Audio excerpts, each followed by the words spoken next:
Good evening.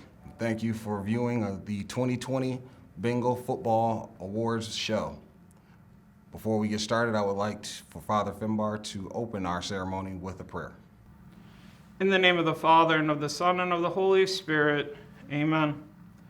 Heavenly Father, we ask you to be with us as we gather to recognize the gifts you have offered these student athletes, whose work and dedication contributed in different ways to the football team this year. We thank you for this opportunity to gather in your name and celebrate this past year. We thank you, too, for all those who worked hard to provide a season, an opportunity, as well as their time and talents to prepare them for the season and the years ahead. We thank you as well for those families, friends, and others who supported these men in different ways to help them be the best they can be both off and on the field. We ask that you continue to bless them with your grace so that they may continue to grow in the talents and gifts that you have offered. We ask this through Jesus Christ, your Son, who lives and reigns with you in the unity of the Holy Spirit, one God forever and ever. Amen. St. Benedict, pray for us. In the name of the Father, and of the Son, and of the Holy Spirit. Amen. Thank you, Father Finbar, for providing opening prayer. Once again, good evening, and thank you for viewing the 2020 Bengal Football Awards show. It's not a ceremony, it's a show because of how we're presenting it. I would like to welcome family, friends, players, and of course, men of Benedictine. Tonight we will honor the young men who represented themselves, their families, our football program, and our school community on the football field. This year's celebration, as I stated before, is a bit different. While we're not able to congregate the way that we would like to in order to celebrate these young men, we did accomplish the goal of not having it in the cafeteria. So we're thankful for that. With the assistance of the talented Brian Devers, tonight we will see our program through a different lens, pun very much intended. So thank you, Brian. Tonight we will have reviews of our football program in its entirety, discussing our freshman football program, our junior varsity football program, and our varsity program. We will review those seasons and how they went, areas of success and the areas of growth that we're looking forward to as we continue to grow as young men, coaches, and a football program. So with that being said, let's get started. All right, thanks, Coach Good. As he said, my name is Coach Giorgio, freshman football coach, head football coach. Just wanted to kind of recap how our season went this year. I know it was a little strange with COVID and everything, cut our season a little short, but it didn't stop it from being an exciting season. It didn't end up the way we wanted to most games. However, if we look back at it, we were in every single game. We lost, unfortunately, more than we won, but I think this is going to help them in the long run, our young men in the long run, moving forward, looking back on our freshman year. I'm really proud of our young men going through what they had to go through early on in the preseason, in the offseason, not having a full spring to help lift, to get to know each other. But I think what we went through really helped bring them closer together and help mature this team moving forward. I'm definitely looking forward to seeing everyone in the weight room, getting bigger, faster, stronger, as well as growing academically. We know that grades are important as well, so I am looking forward to seeing everyone grow, not only athletically, but educationally as well. And the whole varsity staff can't wait for you guys to move up. Back to you, Coach Good. Thank you, Coach Giorgio. We move on to our junior varsity program, which was headed by Coach Hardaway, who also served as our varsity wide receiver coach. Our JV program, I will say I was very proud of the buy-in and the development of those young men. They assured me that our future is bright here, and a lot of those young men saw action on Friday night as well as Saturday, which helped slow the game down for them. I truly look forward to those young men's contribution to our program in the future and developing the talents that they truly have. Our varsity football season to start it out as something that was truly special, and it ended as something that was truly special. The schedule, which we had originally had to be changed, so somehow we shortened the schedule and maintained the toughness and integrity of that schedule. I could not be prouder of our young men who represented us so well against the top talent in the state. These young men did not back down from anyone. The one thing that myself and our coaching staff asked these young men for is attitude and effort. And that is something that they brought on a consistent basis, never knowing if they were going to have a season or who the opponent would be. They truly worked on bettering themselves and each other, and for that I am proud. I cannot speak highly enough about our 21 seniors who led us this year.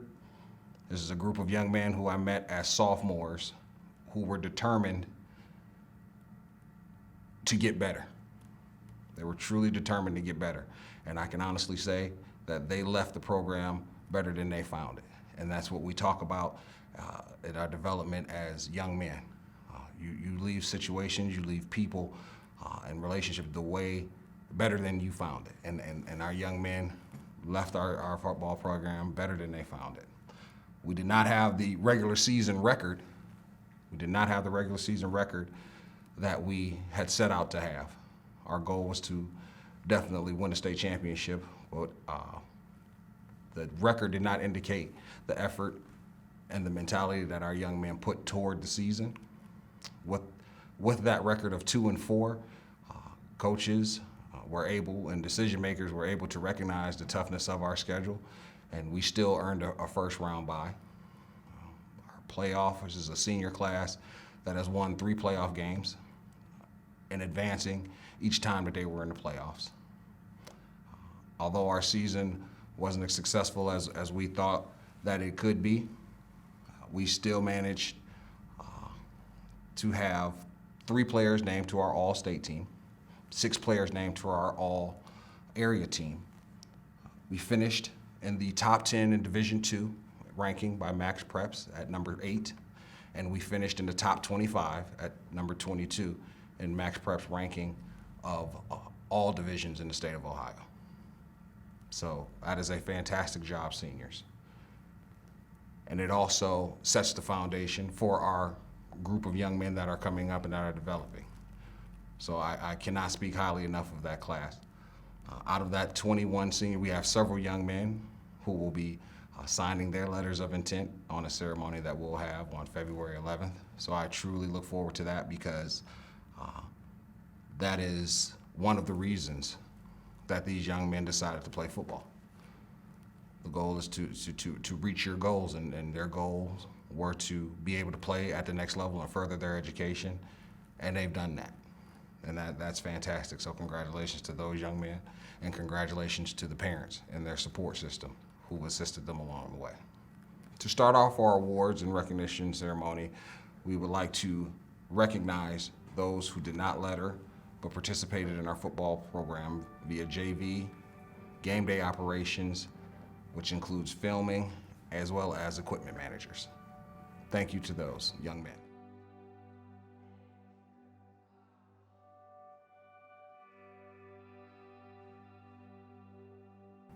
Next, we would like to honor our letter winners. Our first year letter winners,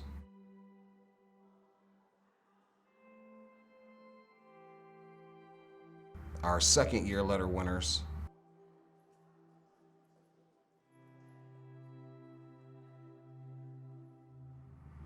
our third year letter winners,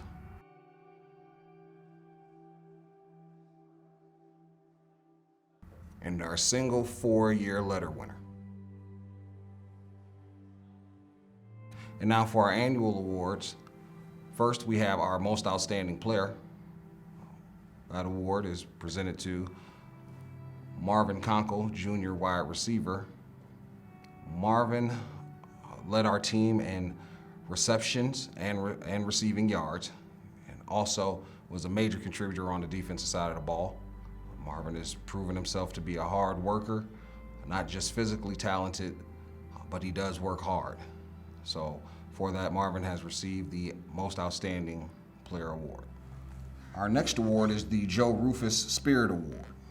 To speak on the history of the Spirit Award, last year's recipient was wide receiver defensive end Charles Rosser, who is currently at Bowling Green State University. The Joe Rufus Spirit Award honors the longtime head coach and athletic director at Benedictine High School from 1945 to 1987. When Coach Rufus arrived at Benedictine in 1945, he was a cornerstone of football success that would become a tradition in Ohio.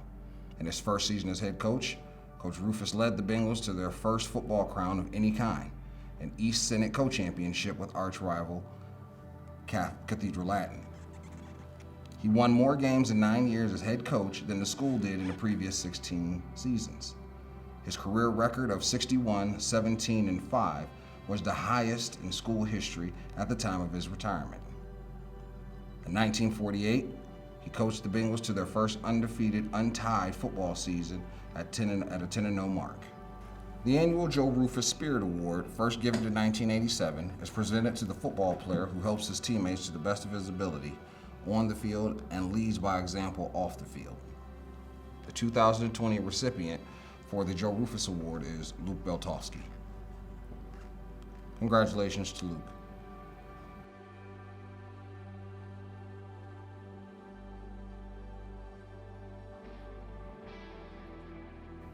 The recipient of the Father Florian Award is always a senior football player who demonstrably achieves the fullness of his potential. He utilizes all his talents and produced on the field in more qualitative manner than the coaches thought was possible at the beginning of the season. It was not that they did not have high regard for him, but that he worked so diligently that he exceeded their expectation. The winner of the Father Florian Award must be a person who has exhibited leadership on and off the field. He always put the good of the team ahead of his glory. The young man must be a person of stable personality and even temper. Furthermore, the recipient achieves largely when unrecognized. Nevertheless, he is the type of person Father Florian loved to work with, a hard worker and a winner. The 2020 recipient of the Father Florian Award is Andre Rogers. Congratulations, Andre.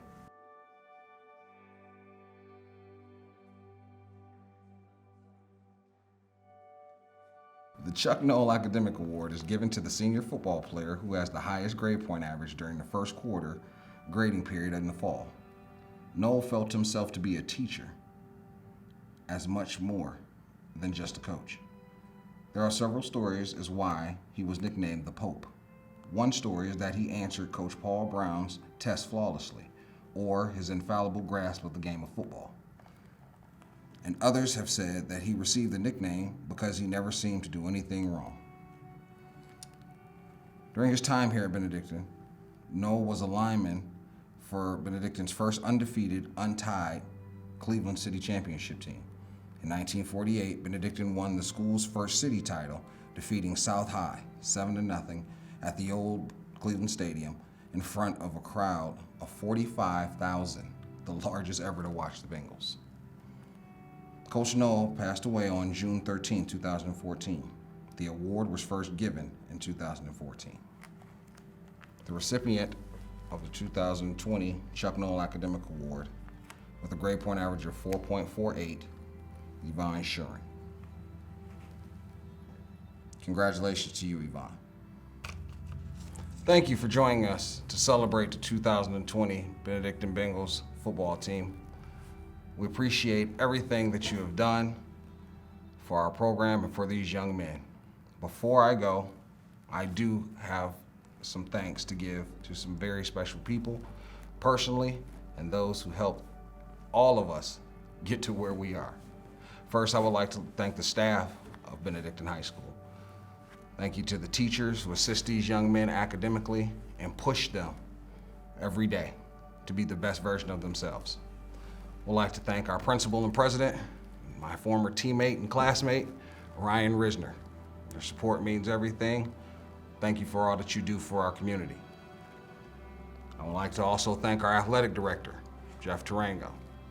Thank you for your planning. Thank you for your patience. A special thanks to Doc Basu. Thank you for your continued support. Thank you for your words of wisdom and thought-provoking conversation. Of course, thank you to my wife, my beautiful wife, Nikki, and our 2 children, Jalen and Jakora. Without you all, I wouldn't be doing this. I would not have the energy to do this. So thank you for your continuous flow of positive energy. Thank you. Thank you for sharing me with all of these young men. I know it gets hard at times, especially for you, Bubba, but thank you for sharing me. Thank you to our 21 seniors. Once again, I have to give thanks to those young men who led us through one of the most unique seasons in school history. You all are history makers. Continue to make history once you leave our campus. Thank you for all that you've done. And to the rest of the players, thank you. Thank you for coming every day. As I've told you time and time again, it takes a special person to do what you do. So thank you for accepting the challenge of being special and continue to do so. And finally, my guys, my brothers, in this battle, my coaching staff. Thank you all for your continued efforts. Thank you all for fighting the good fight with me. Thank you all for the support. Thank you for everything that you do, and thank your families, thank your wives and your children for also sharing you and also being patient with you at times when things can be very frustrating. But words can't express enough what you all mean to me and the thanks that I want to give you all. So thank you. In closing, we'd like to present the debut of a film that was put together by Brian Devers, which really captivates the season through the eyes of our players.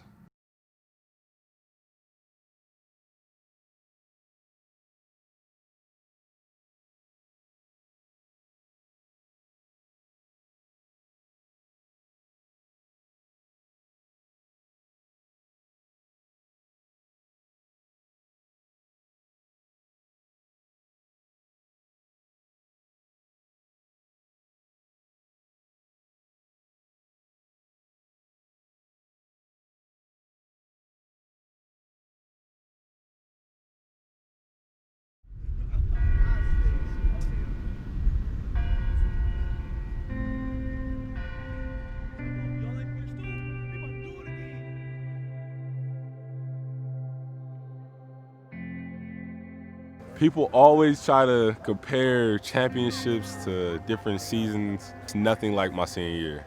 It meant so much. Just that whole year of how the whole community came together, how all my classmates, all my teammates. It was truly a championship for, Benedictine.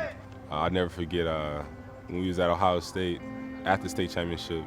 We came in early, and I want to say it was just a football team, but if you look, it was truly a lot of fans. People's parents, people's grandparents, everybody came out and just showed us so much support. And Friday Night Lights should have been made here. I remember the first game I played, and it was against Massillon. And Massillon had like 3 or 4 players that went to Michigan, and we sat in Paul Brown Stadium, and I walked out, and my brother was going crazy because my oldest brother, he played linebacker, he a nut just like me, but at the time I was still kind of sane. So I'm sitting there looking at him, and he running out in the field. We ended up, playing a great game. I think we beat him by 2 or 3 touchdowns. Overall, the players that I played with and the guys that we were around, man, a lot of them are successful, and they came from that state championship team. Pretty cool.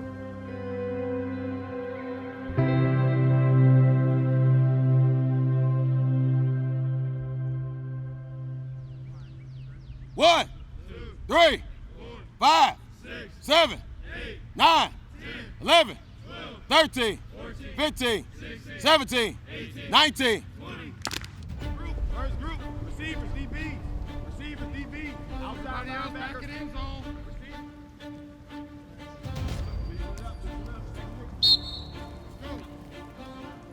I see that ball at the end of your elbow. That means it's not tight enough. I can see the tip of that ball. And You tired already? So that means I can't use you in the fourth quarter. Come on.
Weird times, getting sent home in March last year, but coming back together and being together, it was great, building those bonds. But waking up every day, going to practice, it was tough. You have to have that self-motivation to go to practice because nobody knew if we were gonna have a season. Up until first game week, we still didn't know if we had a season. It's kind of just like a waiting game. I remember after those practices, we would always wait for DeWine to talk and make an announcement, but we just kept on getting the green light and staying motivated through those practices and working hard. I think that was the worst part, like every day seeing new updates and seeing like the governor, what's he gonna do today? Practicing was almost in the back of some people's heads were like, why are we running? What if you don't have a season? Like, why are we conditioning? Why are we doing all this for nothing? And so it's definitely hard to make sure everyone had the right mindset to keep practicing and going hard.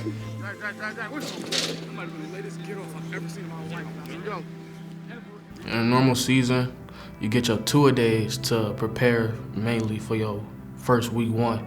Our first week one originally was to be Shaker, and then it changed to Strongsville, and then it changed again. So you just had to basically get used to a team on the fly.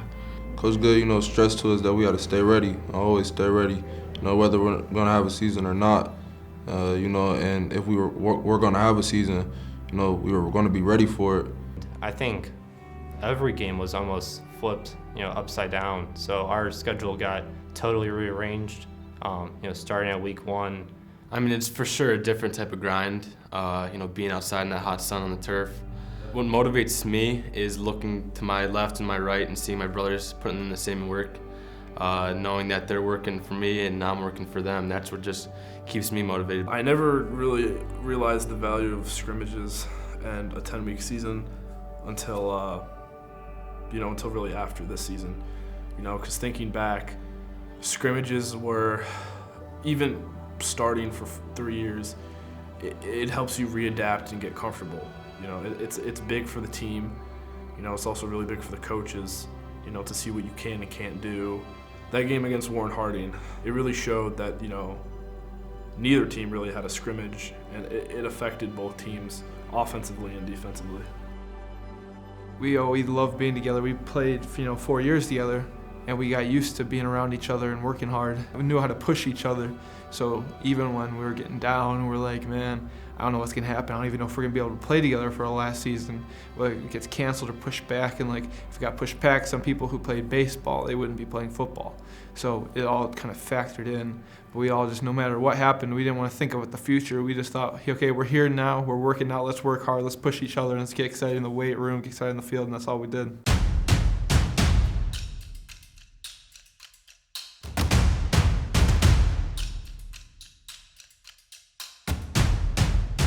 When we finally got the official that we'll be playing week 1, we were excited because we've been working and working all summer. So.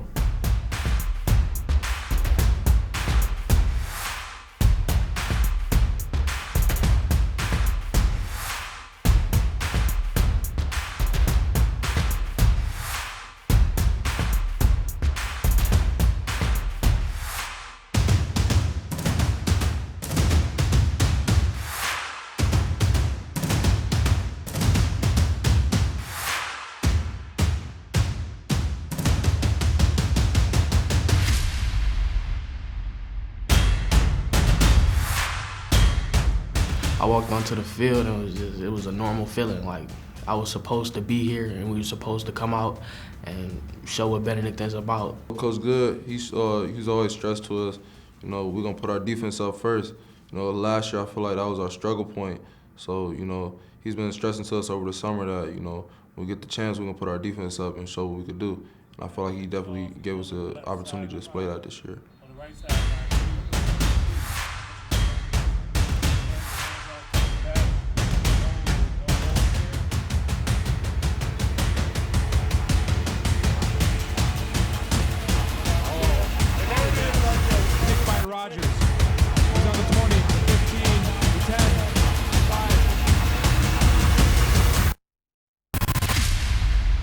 They always say defense wins championships, so that was something that was huge for us, especially in that game where the other team's going to get the ball and we're just going to get it right back because you trust those guys to make plays and make tackles for us. They really watched our film from last year, and last year we had close to 2,000 rushing yards just in the regular season. Jalen was the first team all-state running back, so I think they definitely knew what our plan was. We were going to run the ball. So they had the big 400-pound nose right in the middle. They had 2-3 technique. They were packing it. So we were trying to get a little bit going, and we'd get chunks here and there. But then once we started hitting it, we did a little play action. The first one was insane because it was the way Ronnie threw it just straight on a line. I couldn't believe how it got that far and how he just ran and he just got under it and caught it.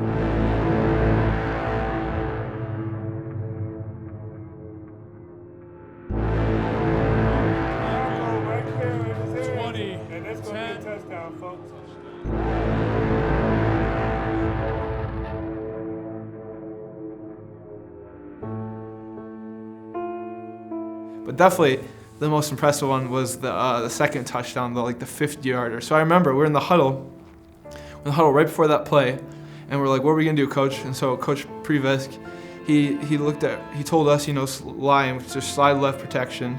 So we set up, and he said, okay, Ronnie, I just want you to take 3 steps back. I just want you to throw it as far as you can. And he goes, Marv, just beat that guy, just go catch it. And I remember I was taking my steps, and it's a weird way to say it, but I could almost hear the ball come out of Ronnie's hand, like, shoo, and I just look up and I just see Marv running for it, and that was like the most beautiful sight I've ever seen. And then he caught it and he scored it, and that was about it. But that was a beautiful moment. That was really intense. Marv's a big-time player. He's a hard worker, and I trust him. I put the ball up there, he's gonna go get it. That was his job. He catches the ball, he does his job. And I had trust in all my receivers, from Chris Gales, Angela Lott, to Marvin Conkle. I had trust in all of them. I think that's where that bond comes in, because when I trust him and he trusts me, that's unstoppable when you have a big-time player like Marv. Well, as the clock reads it, double zeros, time runs out. First game in the 2020 season, Bengals come out on top, 24-17 over the Warren Hardy Raiders. It was a good game. We didn't play the best, but I think we definitely all got better. We all synced in together, and we found out that we could play together as a team and be a really good team this year and compete. You know, everybody was excited after that and ready for week 2.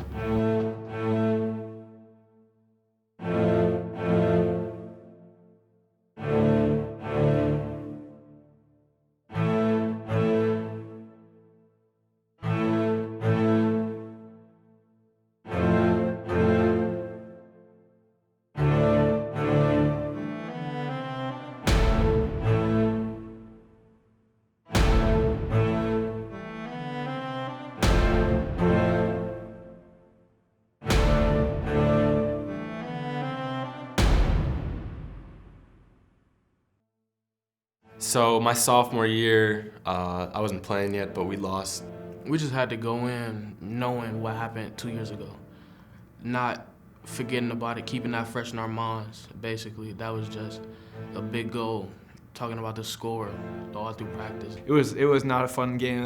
That was rough. All the sophomores came up as seniors, and that's who that team was this past year. And we wanted revenge on them. We knew what we had to do. So we prepared all week. We had a great week of practice, and then we came out on Friday or Saturday, whenever it was, and we proved to everyone that they couldn't handle us anymore.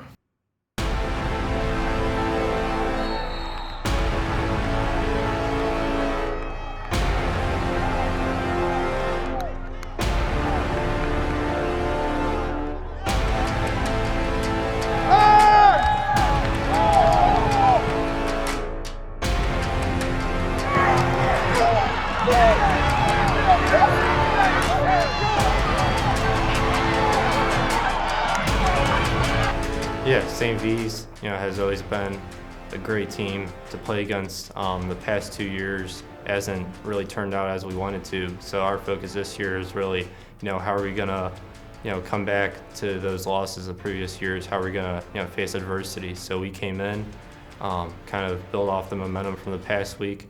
Our offense played well, defense played well. I had an early field goal in the game, 42-yarder, so that put us up early, and had a very critical 42-yard field goal right before half that kind of gave us some good momentum heading into the second half, which, I think that really helped. Second half, we started to see the emergence of sophomore running back, Yep. Jackson. Yeah, he changes the whole pace of the game. I like a lot of people when he comes off, he's not the biggest running back, so people might underestimate him. When he gets the ball, he is gone. He's moving right away. His first cut, I don't get how he does it. I just basically told him because I'm with him in the running back group, so I told him me and Gary, we're taking snaps on defense. You got to step up, and I told him it was his time. You got to step up and show out. It was just finally watching him grow from freshman to sophomore, and basically playing like he was a senior, like an upperclassman. It was just, wow, you really been working. I don't know. I just got in. I just did my thing. I knew I always can do my thing. I was just waiting to show it.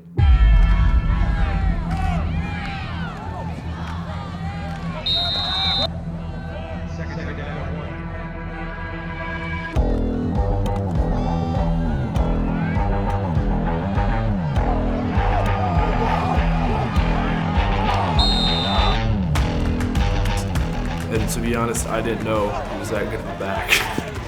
So I think it caught all of us by surprise, and it really boosted the entire offensive line, because it's okay, we got a guy in there who can hit these holes and who can hit them hard, and, we're getting yards running the ball.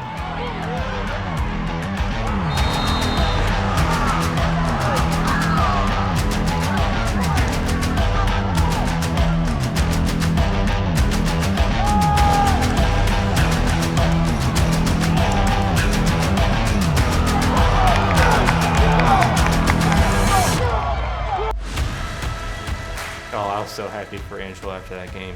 He didn't play week 1, so for him coming in week 2, having 3 receptions, that's anyone's dream right there. So he had a fabulous game, and I think just all around he played very well as a team. I was thinking I was being a little too excited, something like that. I personally thought, he's about to break Stoff's record this year, because Stoff had 13 or so picks last year. And when I seen him catch 3 in that game, no, we got 4 more games to go. Yeah, you can break that. It's easy.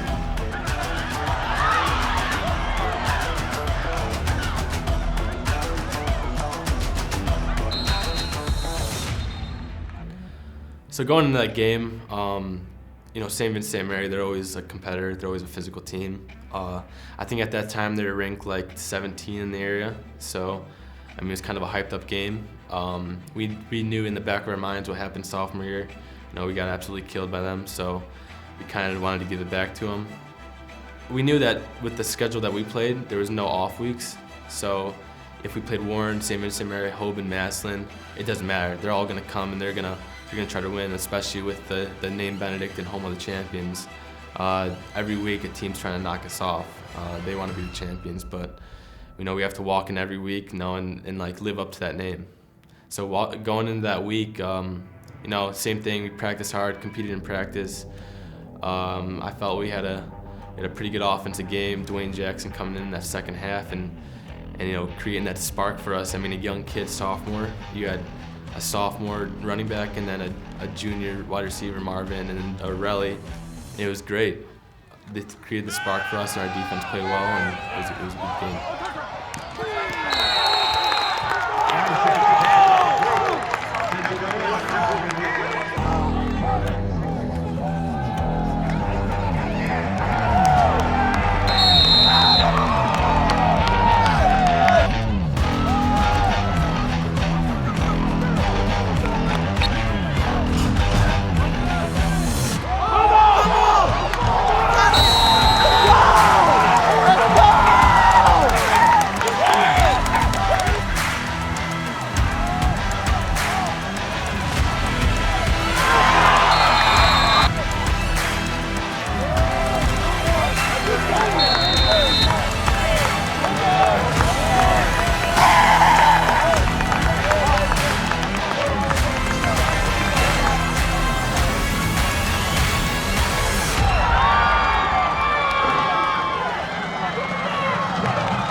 The margin for error is very small. I actually used to play flag football when I was younger, and I used to be a running back, but that was way back in second grade. We need to stay loose. We need to just play our game, stay loose, don't make any mistakes. I thought when they broke the line, I got the ball. The snap actually skidded against the turf, and I wasn't sure if I could get it off in time because the guy was about 6 or 7 yards away. I just made a decision just to run it out wide. If I'm not gonna kick it and get it blocked and then have it be closer to the end zone, I'm gonna at least try and get as far as I can and get it away from our end zone. And I got 15 or 10 yards, but it was not the result I was expecting. It wasn't a smart decision, but it was a decision I made. Not proud of it, but I'm not mad about it at the same time. And I didn't even make the call saying that I was running it. I just ran it because I was just in the moment and just didn't even think about it. I just got the ball and ran. But it's definitely a life lesson to call it out if something's wrong.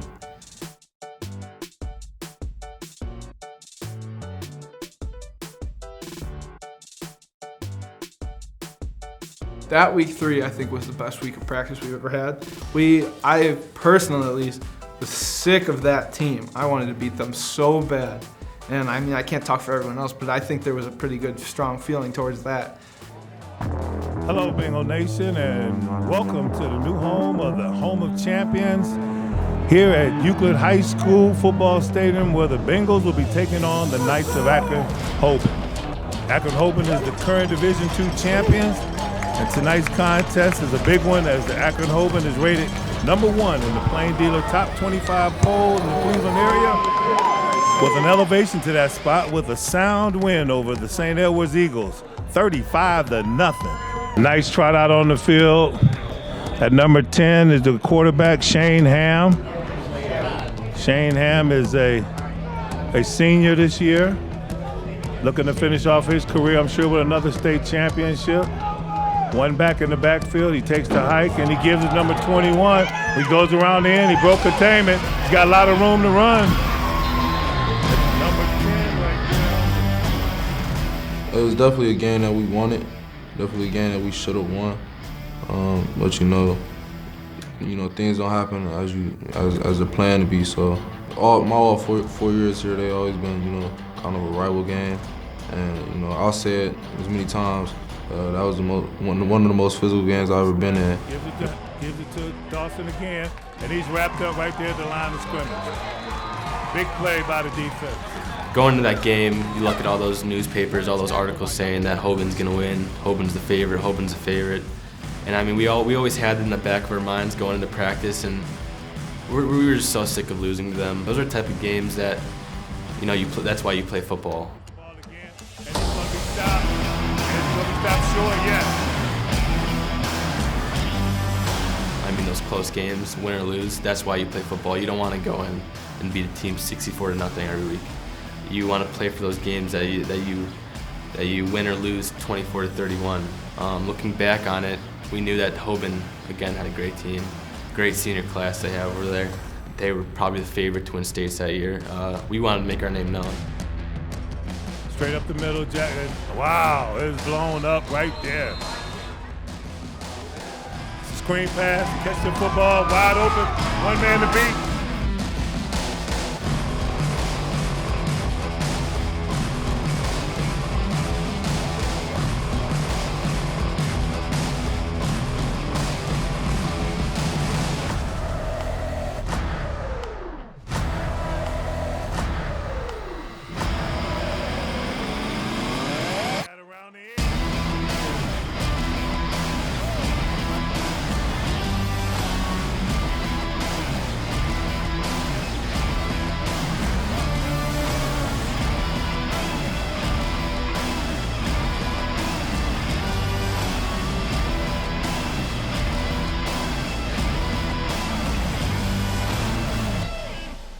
Just playing a team like that, the margin for error was so small, and the errors we did make that game is what ultimately cost us the game.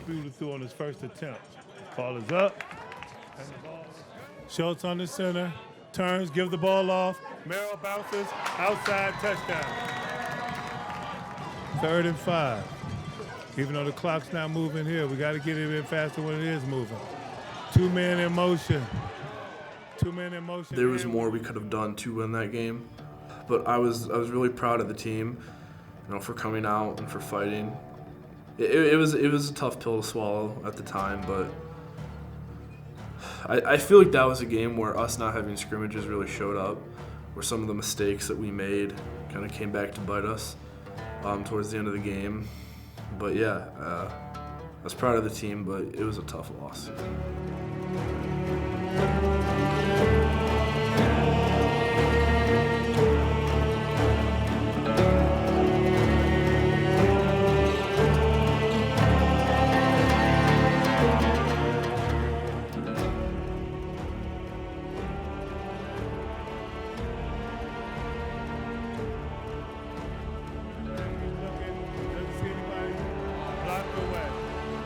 Looking back on it, honestly, in the moment, I was thinking, whoa, what? We have another play. What is this? Looking now, the next day, looking at it, thinking about the plays, we did not have another play. I know that for sure. It was the right call, but they should have done it differently. They should have told us more and had us understand what down we had so that we could have prepped more. But, they got a close game with the state champs, and so you get what you get.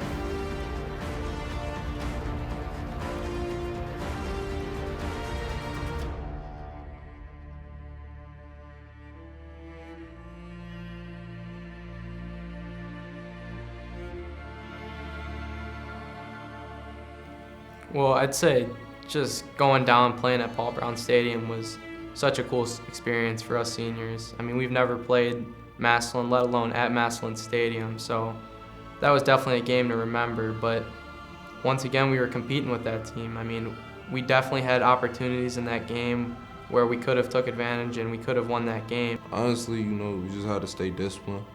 Too many penalties, so that played a part in us losing the game. So definitely penalties. That is Floyd. Rogers. Chris, touchdown! Bengals! That was a game that I thought caught all of us off guard. Not just as a defense or offense, the whole team really. There were also a lot of mistakes made in that game that, shouldn't have been made and that can't have been made. Same thing with Hoban.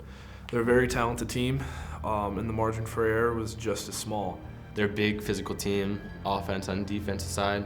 That game, I turned the ball over a little bit too much. I think that's where things went wrong. I made some mistakes, but you have those games, good games, bad games, but you just have to bounce back to it. It was a good game. Our defense did well. They gave the ball back to us when we needed it, just the offense couldn't convert, and that's from me turning the ball over too much and drop passes and all that stuff. So, it was just kind of probably our most, the sloppiest game of the year for us. And when you play those type of caliber teams, you just cannot have that.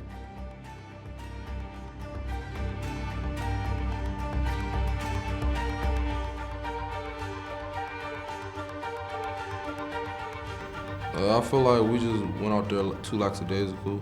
I feel like, because since we blew them out the year before, that it was going to be one of our easier games that we were supposed to win. But, they ended up winning because, they just wanted it more.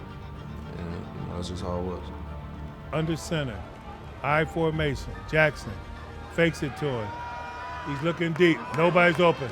He's going to try to run it, try to get but smart play there by Gales, not to block, and Schultz is down. Yeah, it was pretty heartbreaking. Just, Ronnie is a good friend of mine. We play on the football team and baseball team together, so to see him go down like that, it really hurt.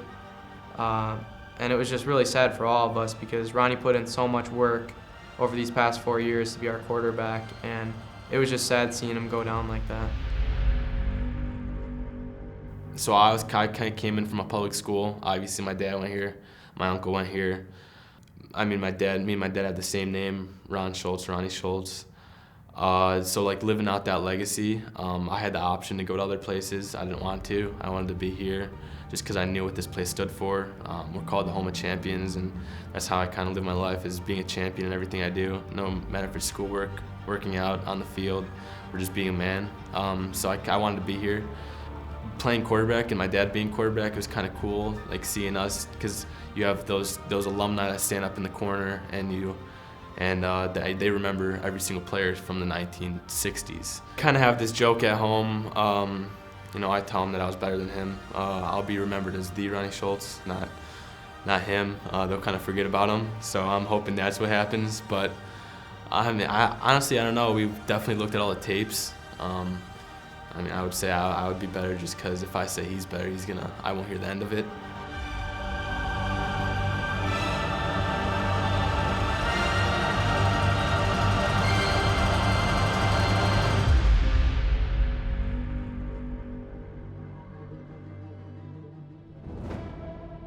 Definitely going down was tough, but as a captain of the team, you can't let it have it seeing that it affects you that bad.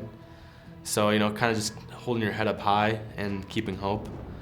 I rolled out to my left, I got tackled from behind and just twisted weird. It's definitely not what I wanted, how I wanted to end my senior year, but that's just how life goes. Sometimes you can't control the uncontrollable. The game's a physical game, it could happen to anybody. So I can't turn, look, and point fingers at anybody. It's just how the game works and what happens. So you can't dwell on it and have that look at your whole Benedictine career football. And you can't have that shining moment of what happened. You got to look at all the good things that have happened over the past 4 years and all of you accomplished. And that's kind of where I kept my head, my mindset through the injury process, and making sure that I was still there for my teammates, leading them, getting CJ ready. Just making sure that they're in the right mindset as well, because I know they look at me as a leader and a captain. So just keeping my head held high and kept going.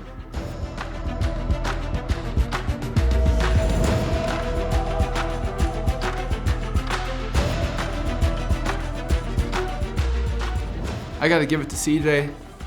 Didn't have the best game, but as a junior's first starting varsity game to play against St. Ed's, I think he did pretty good. I mean, I don't know what I would have done my first start against St. Ed's. Yeah, starting against St. Ed's, your first start is rough.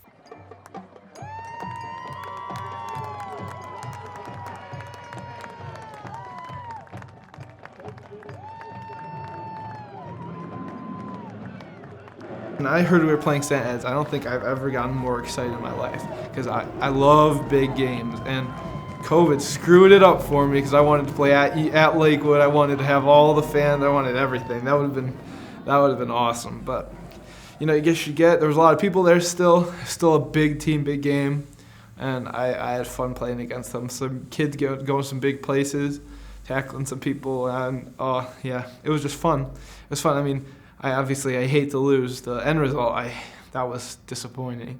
But I love playing in those games. I love the pressure, and I love the competitiveness. It's just such a great feeling. Some flashes of brilliance by our young quarterback who's going to have to carry us through the second season, which is the playoff season. Everybody makes it, and we will be facing the winner of the Willoughby South Madison game in 2 weeks.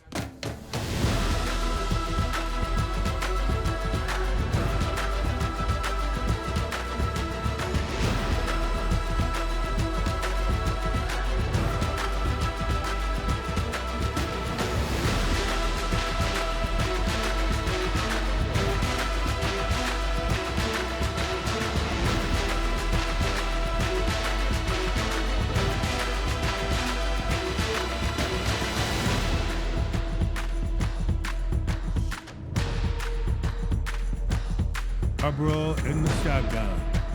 Motion by Holland. Comes back the other way. Run inside trap.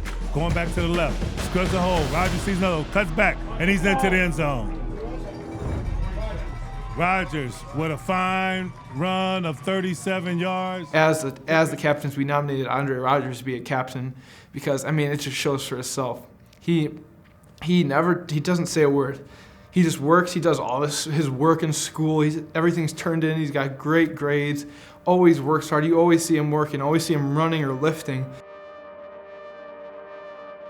Good call there by the referees, and finally a penalty does go our way. Let's go in the first count and get it over. Jackson, and he's in. He's in. He's in. He's in. So one possession, first possession of the second half for the Bengals.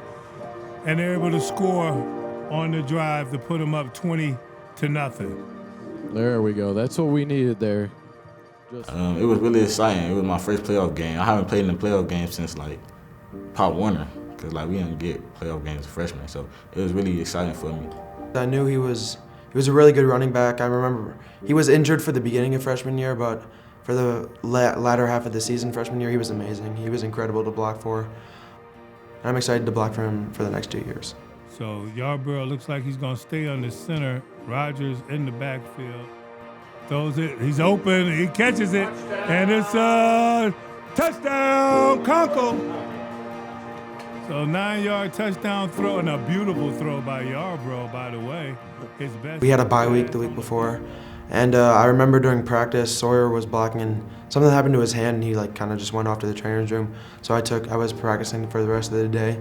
And I remember later that day in the locker room, Coach Kobe told me that I was going to be starting at left tackle for that game. Running scout team, having to block guys like Greg or Jolly, who are incredible defensive linemen, and it made me a lot better player. So if it wasn't for them, the transition wouldn't have been that easy to start. Each of us brings a little something different to the table.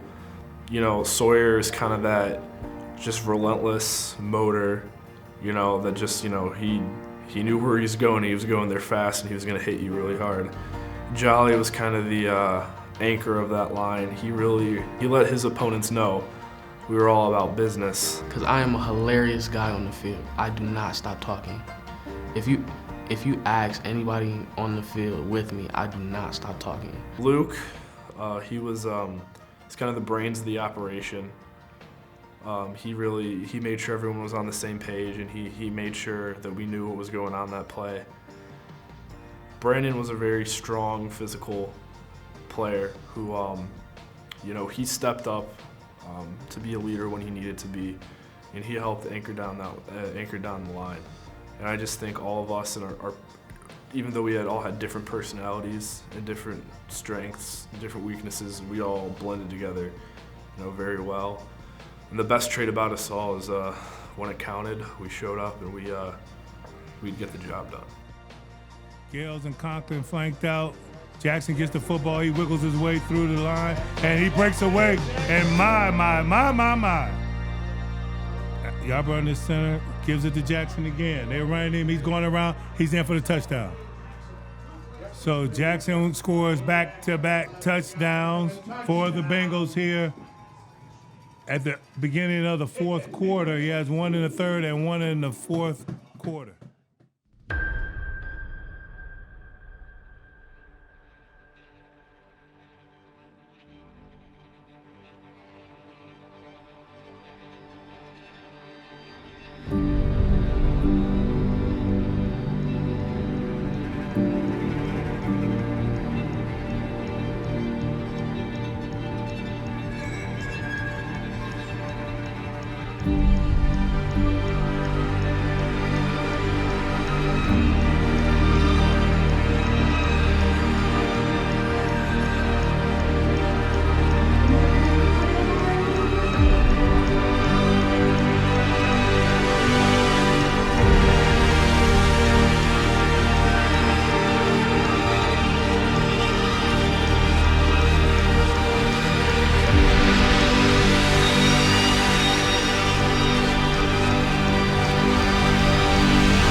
When it got pushed back on Friday night, we were all so mad. I mean, that was probably the most excited any of us have ever been to play a football game for Benedictine. And to have it canceled like that, it was crazy. I mean, we were literally at school for like 12 hours before that game. You do get on an emotional high.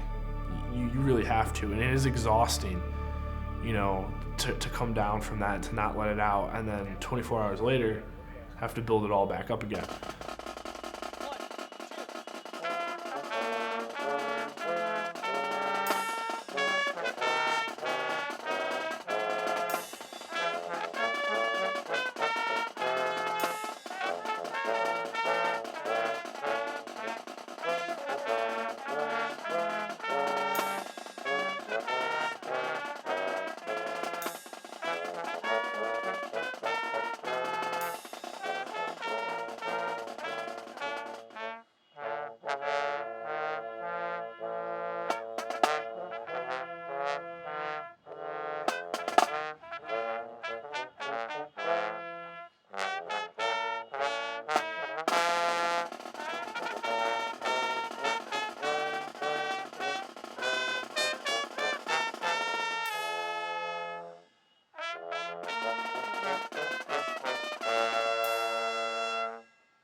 I think we started off in the worst way we could have. We had a turnover fumble that they were already in the red zone. I think it was on the 20-yard line or something. I think they scored in the next 3 plays.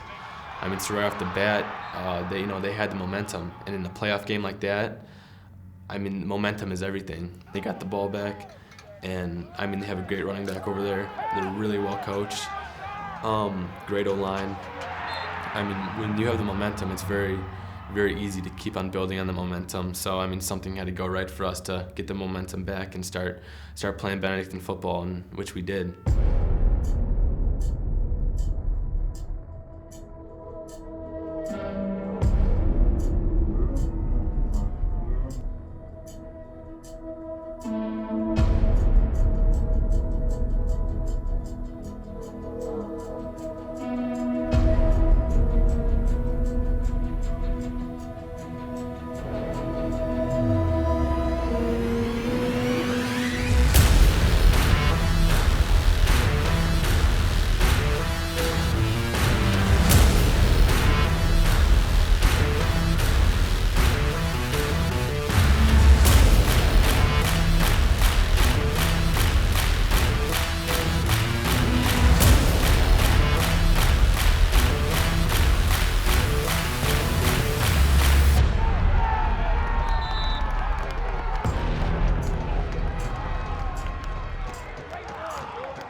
we had been there before, and we'd been down worse the year before against Brecksville. So that all those seniors out there, even the few juniors that were out there playing, they knew that we were just fine. But you do have to be really patient. It's not something you can just rush, and the biggest part of it is you have to keep your composure, and you can't just start doing stupid plays and missing your assignment and just running like a chicken with your head cut off. You have to be really disciplined and mentally tough as a team to fight through that. And that's part of the reason I think especially the offensive line group is so special, because we fought through a lot that game. We were able, in my opinion, to give us a spark to get back into that game.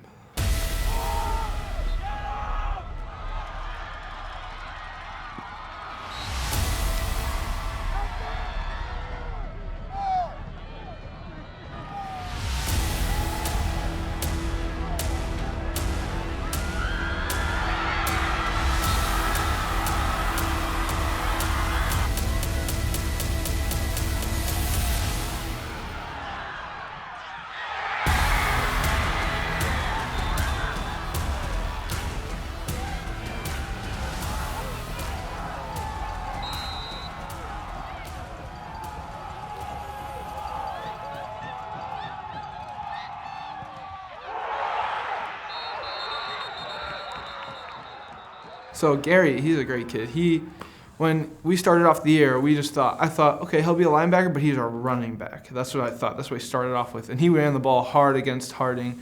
And he, against Hoban, I think was the most impressive thing when he was running the ball. He was running kids over. He was going to getting touchdowns and everything. So I was really impressed with that. But then I really started noticing his effect on defense. And him and my boy Terrence, they are some crazy good linebackers. I just feel like everybody, we trusted each other right there. We trusted that somebody was going to get it, and it just happened to be Gary.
Again, victory formation.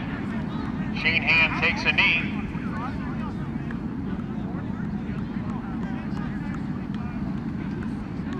The Archbishop Hoban Knights 37, the Benedictine Bengals 0.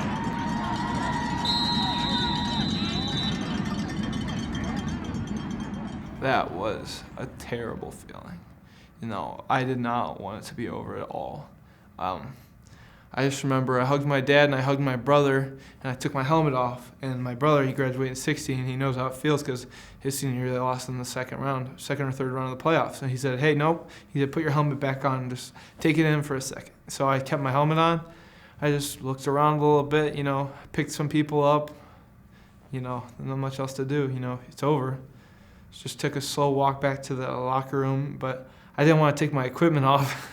I was sitting there on the bench, I was just looking down the ground like, this is it. I'll never put this back on.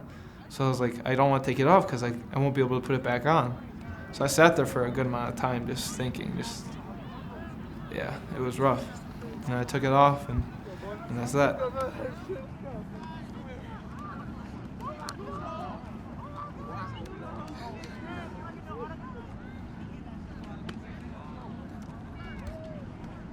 I was hurt. I shed a tear because all the seniors was crying and stuff. So I shed a tear. I was hurt. I wanted to win. I wanted the seniors to really win so they can go out with a state championship on their belt.